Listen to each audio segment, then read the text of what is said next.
Because you've always taken such charge.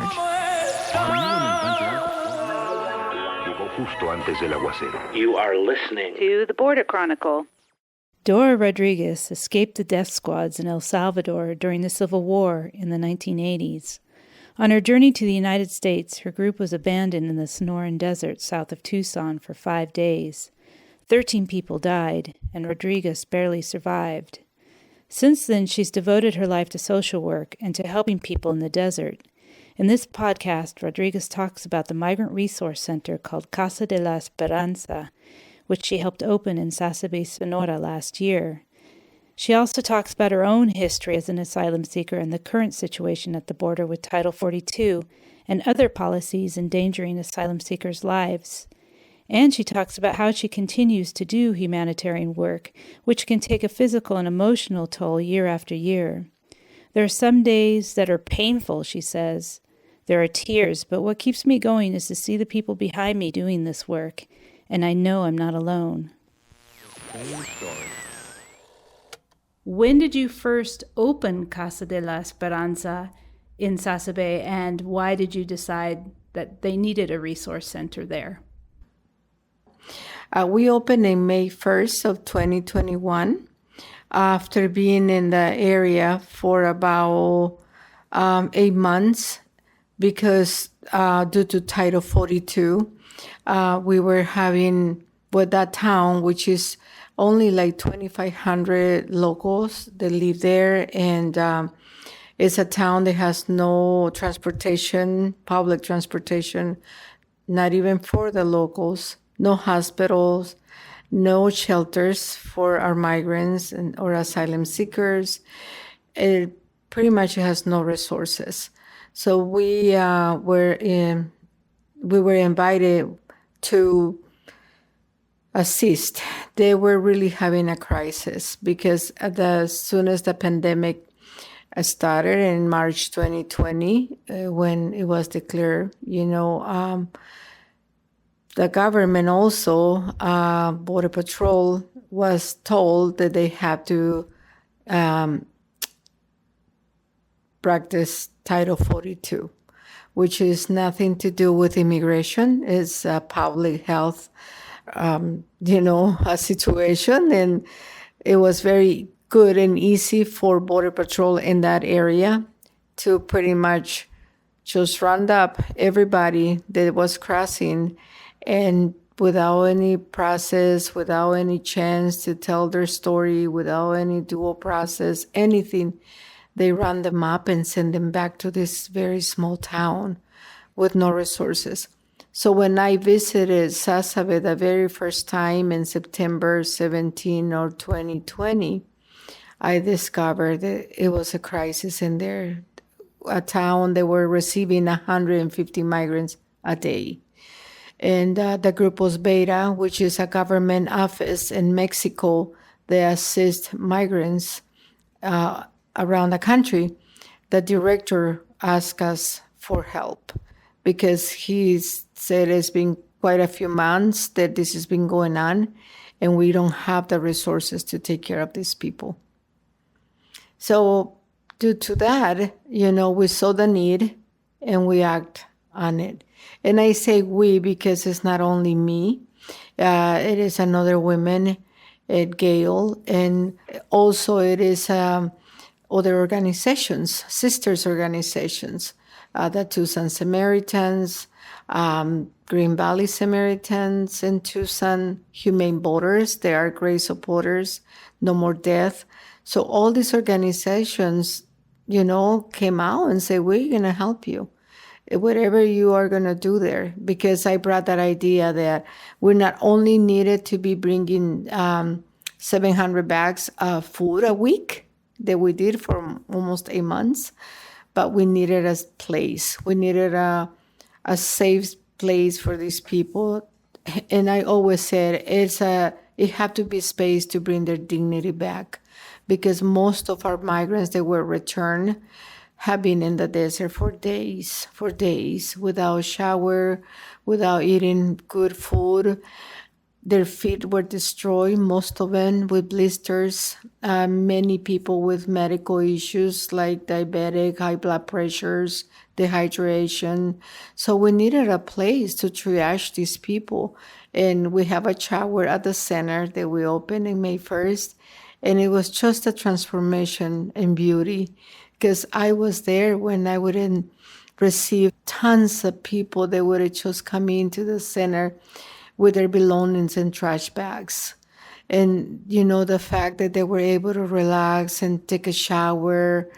Beautiful women from Guatemala with the long, black, beautiful hair would come out from the shower and just start combing their hair. It was just a beautiful transformation for me to witness. So we've been in there for a while now. And can you talk about what it was like trying to open the resource center in Sasabe? How long did that take, and what did you do in the meantime to provide services to the people that were being deported or who were arriving? We continue to provide services in the streets, and we got in there like the middle of September, so the weather was changing, and by December it was freezing. But we were called outside, delivering donations and tables. We used to go 3 times a week or more if we could to the Sasabe, from Tucson, Arizona to the Sasabe, Sonora. And we set up our tables. We would bring coffee and coffee pots, nice and hot.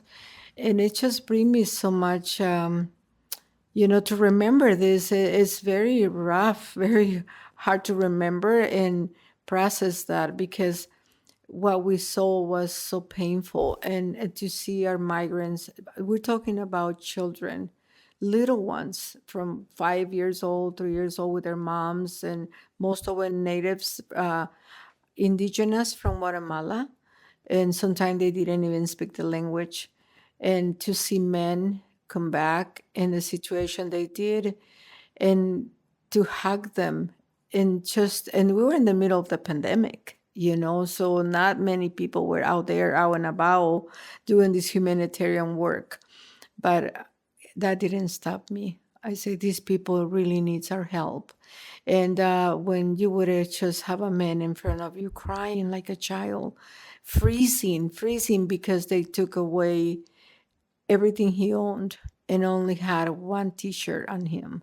And so I remember that so clearly. So we did that and all the time until May. In the process of opening the center, we were able to talk to the mayor of the town, Martha, and the director of Grupos Beta said, "Would you like to open a place here, a center?" And I said, "Of course I do, but I don't have the money to open or run a center." And he says, "Well, it's really needed." And I said, "You know what? Money is not going to be a problem. I have friends. I have people that cares about this issue, and I know I'm going to get help." And oh my gosh, it happens. And so I had a conversation with the mayor of the town and proposed her our idea of opening not a shelter, but a resource center, not only for migrants and asylum seekers, but also for the community. And I think that was my catch because I said this community needs also a place where people can call their place, their center, to have activities. You guys can celebrate baptisms, quinceañeras, whatever you want to do.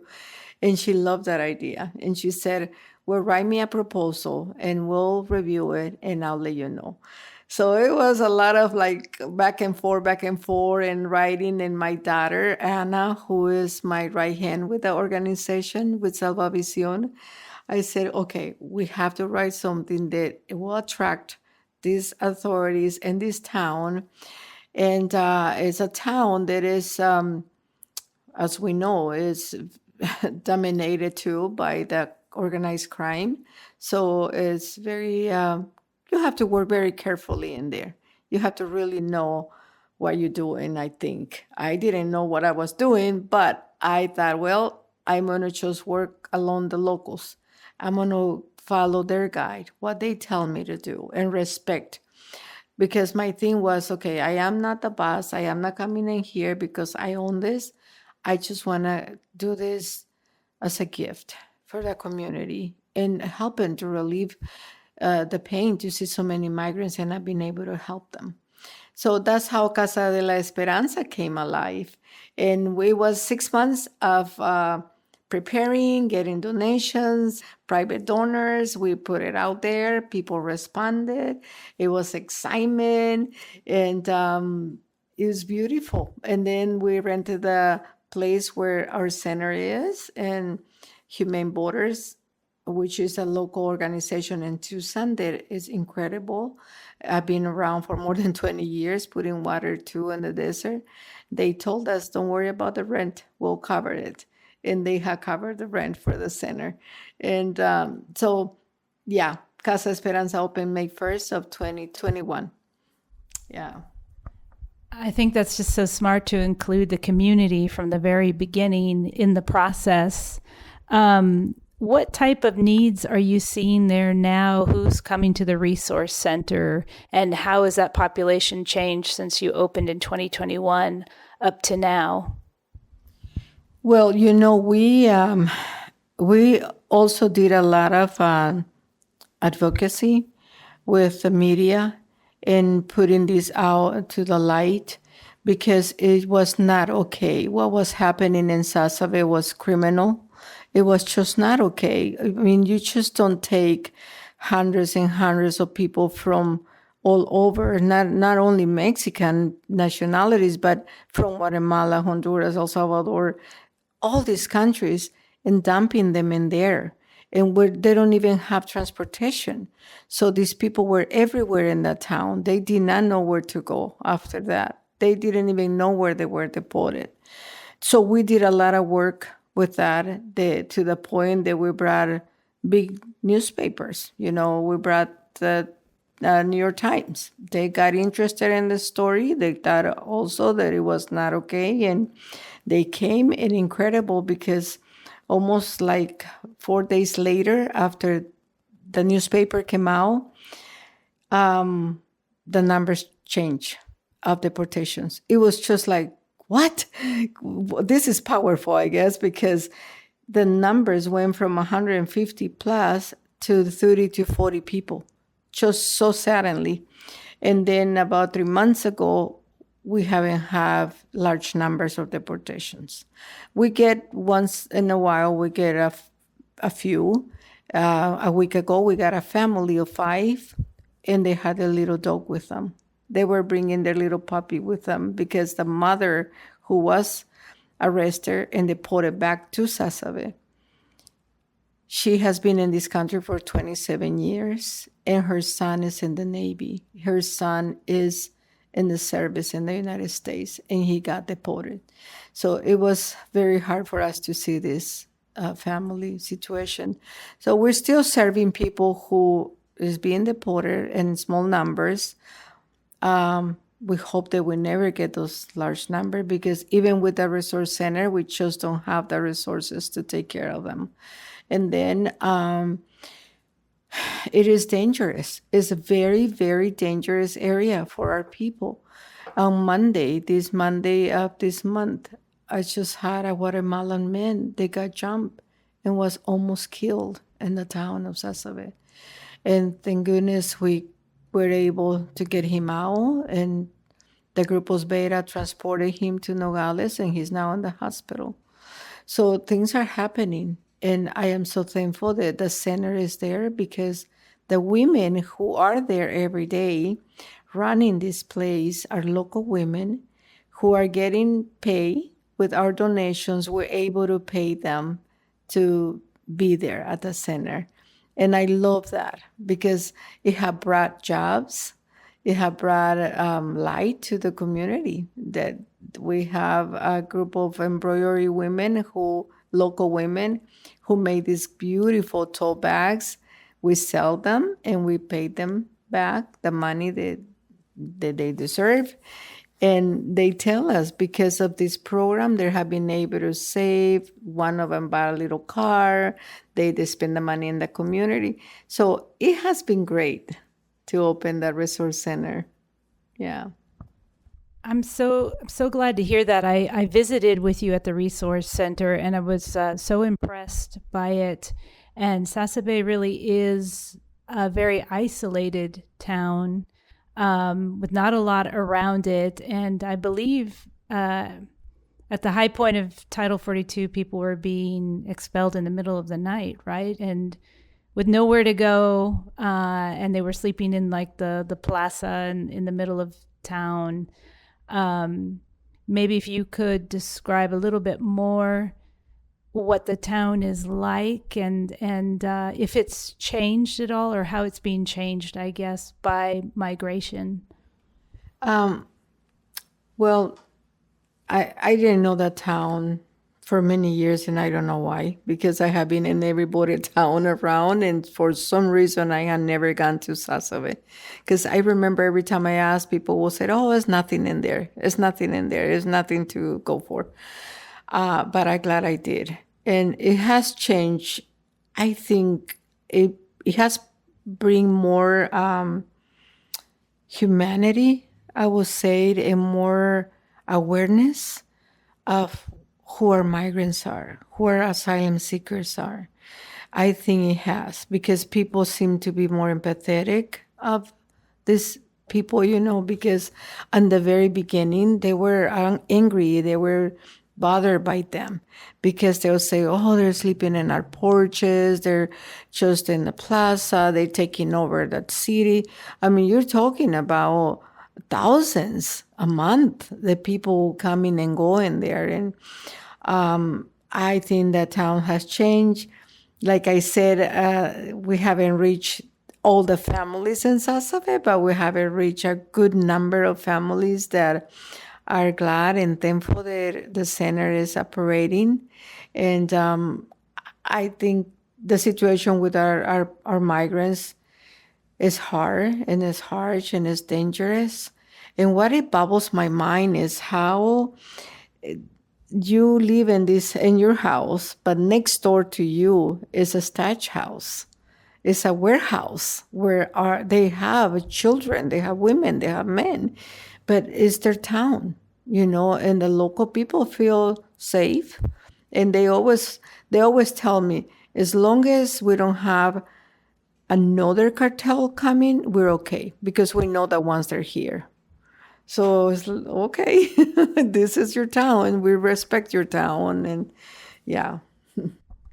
So it's a delicate negotiation, right? Because all of this cartel business and migration business is happening alongside the town's everyday life, like you said, and you have to sort of weave yourself in there and not stick your head out, right? Or get into any kind of trouble with the organized criminal groups. I imagine that must be pretty challenging from day to day. Yes, it is challenging. And like I say, I am not there now every day, because that's not my intention. But we have been approached by people there to ask us who we are, or the women who work with us, they said, oh, no, Dorita, they know who you are.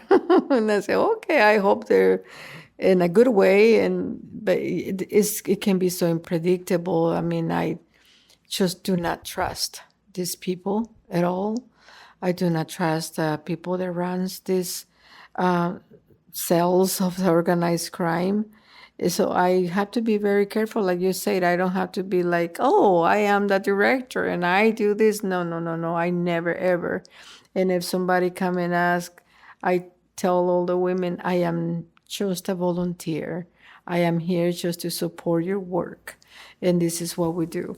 Because we have to, I know that they know the head of that area, the cartel that run that area, they know. And they tell me, oh, he knows you, and he says that they're happy that you guys are here, but they just don't want you to be taking pictures in town.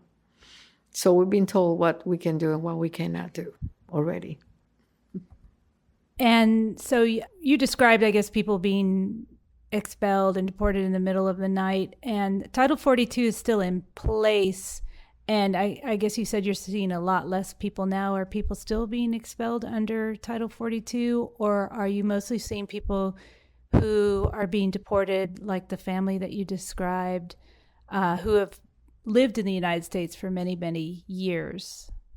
Yeah, but Title 42, we're still getting migrants expelled because of Title 42. And even this mother who I described that she's been here for 27 years, Title 42 applied to her. Otherwise, they would have given her a chance to talk to a lawyer. And she said, I have a lawyer. I I have an attorney, but they did not give me a chance to say anything. So they applied it to her too. Wow, that's really, really awful. Um, can you talk about Salva Visión, your nonprofit, and your history as well as a migrant from El Salvador, and how you came through the desert and how you arrived to Tucson and ended up staying here and then doing this wonderful humanitarian work and opening this migrant resource center? Yes, I mean, everything started when I was 19 years old and I left my country due to the civil war that was happening at that time. And I just had graduated from high school. I had dreams. I loved my country. I never thought I was going to leave my family, my mother behind, my siblings, my friends, my culture, everything. And but I had to, because it was life or death. If I wouldn't leave, I would really think that I wouldn't be here, because I was the right profile for the government at that time. I had just graduated. I was young. I was verbal. I always speak out. I was a person. That's what I wanted to become, a social worker, because I thought that was the field. It would give me that platform to fight for justice. And yeah, and then I was enrolled in a church with the Maryknoll sisters who were persecuted by the government also. So they knew that I had some ties with them. So I left, and yeah, I tried 3 times. One time I went to Yuma and I got arrested and sent back. And then I tried again and I was arrested in Tijuana. And then the third time in the same year, because it was in 1980, in the same year, I was in a group with Salvadorians in the desert of Organ Pipe. In Arizona, is Lukeville is the port of entry, but Sonoita is the town in Mexico where they had us the night that they crossed us. And yeah, it was a very tragic story because, we were left behind by the smugglers. And it's just the same horror that happened, the same lies. And, in my group, there were 3 sisters. They were so happy to come to America and see their mom that they haven't seen for 5 years. And it's still very hard for me to remember that, because they were only 12, 14, and 16. And I was like a big sister for them. And we developed a friendship. I didn't know them in my country, but during the trip, we developed a very close relationship, and we were protecting each other. And they all 3 died around me, and I couldn't do anything to help them.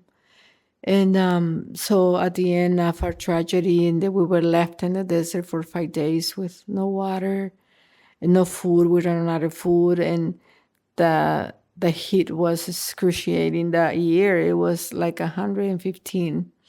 And then in the ground, it hit at least 120, they told us. All I remember is, if this is hell, I am already in hell, because it was horrible. It's horrible. You just feel that minute by minute, you're dying, you're done. And then you start thinking that everything is water around you. And by the end of our journey, 13 people, 14 died because one woman was pregnant. So, I have that history and that journey. And due to that, I came to Tucson, which I was welcomed beautifully by everyone. People was so kind, I remember, and I was welcomed by the beginnings of the sanctuary movement. I was lucky. I was lucky to meet John Five, which right now he's still involved, and he is the father of the. It's not even an organization; it's more than that, a movement. So I started just getting involved, and by 1984, I had my first asylum seeker family living at my house, and they lived with me for a whole year, and then I have not stopped. But on and off, I have done different things in immigration and helping our people. But in 2014, I started getting involved nonstop. And I started talking more about my story because, as I said, my story was so tragic and painful, and it was very hard to talk about. So it took me years to open up. My children grew up and they didn't know the details of my story until, like, I'll say 7, 8 years ago. And they always says, "Mom, we didn't know that about you." And I said, "That's okay. I was not ready." But when things start getting really tough, politically wise, in 2015, I thought I have a story that might help to make some change, to help people know who we really are, who our migrants are, who we as a migrant are. Because I came and I embraced the welcoming from this country. And, I went to school.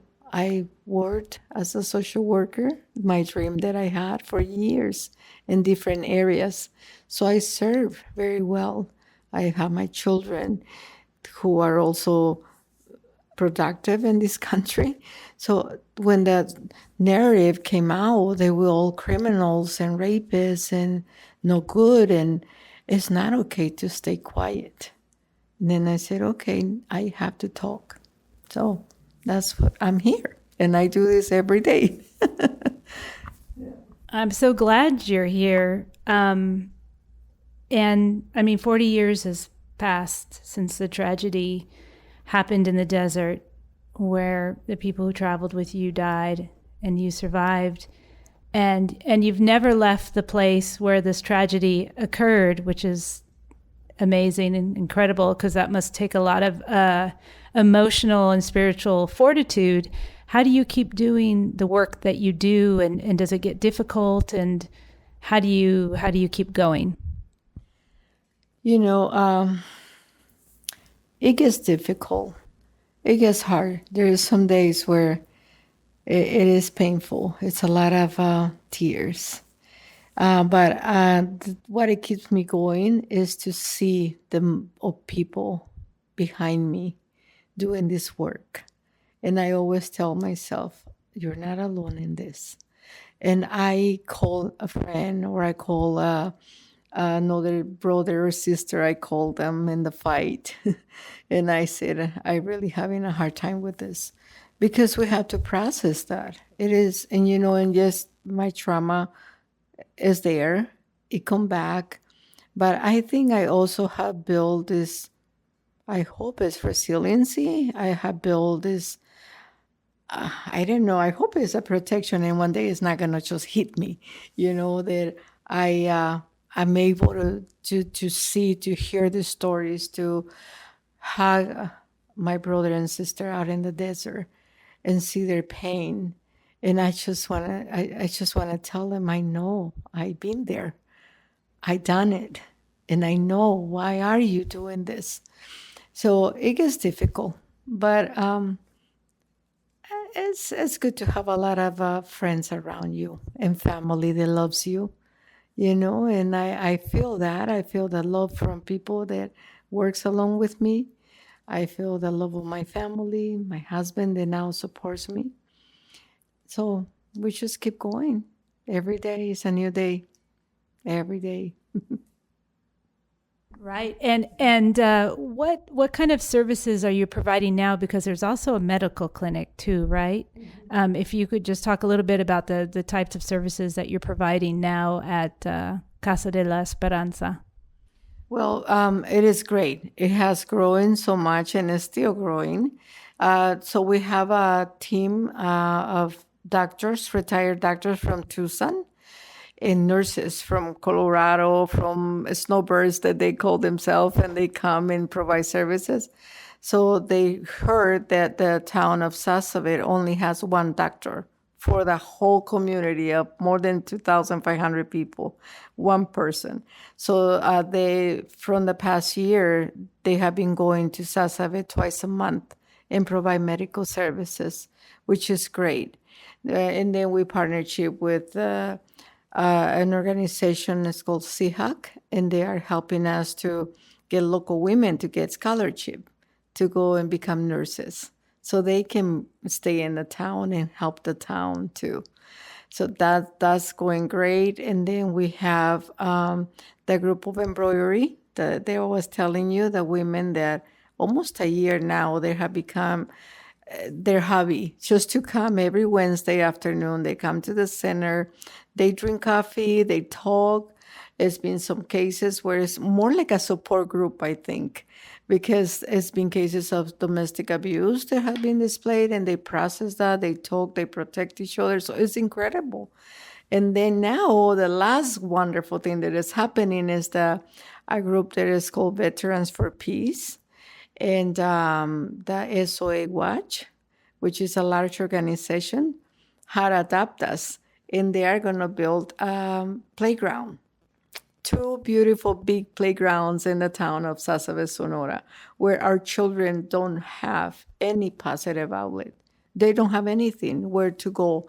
So my fear is that because it's a border town and we know what's happened in border towns, that they're getting recruited at the age of 12 years old by the organized crime to work with them. So we're going to build 2 playgrounds and hopefully a library.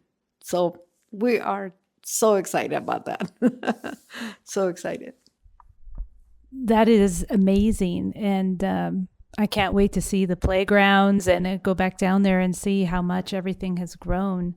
Thank you so much, Dora, for sharing your story and your work. And I wish you just a lot of luck and hugs. Yes. And I'm known by that. Everybody says, oh yeah, Dora loves to hug. One last thing is funny, because during the pandemic, it was very hard for us to provide humanitarian aid in any border. I was going to the border of Nogales, Sonora, and delivering humanitarian aid, because we knew people is there in the streets, from a mask to sanitizer to food to shoes. And then I was going also to Sassaville and Agua Prieta, also in Sonoyita. We were supporting a shelter. So we were everywhere. And thank goodness, never happened. I had always my mask, and then never happened.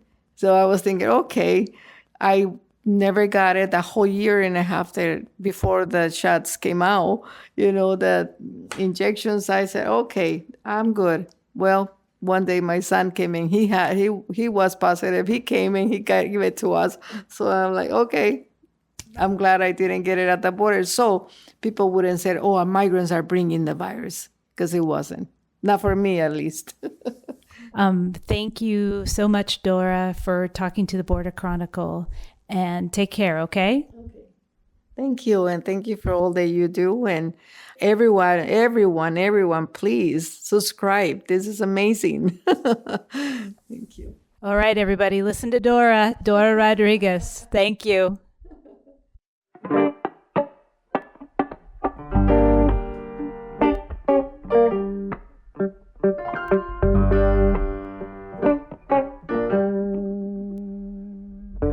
The Border Chronicle is reported by Todd Miller and Melissa Del Bosque, based in Tucson, Arizona.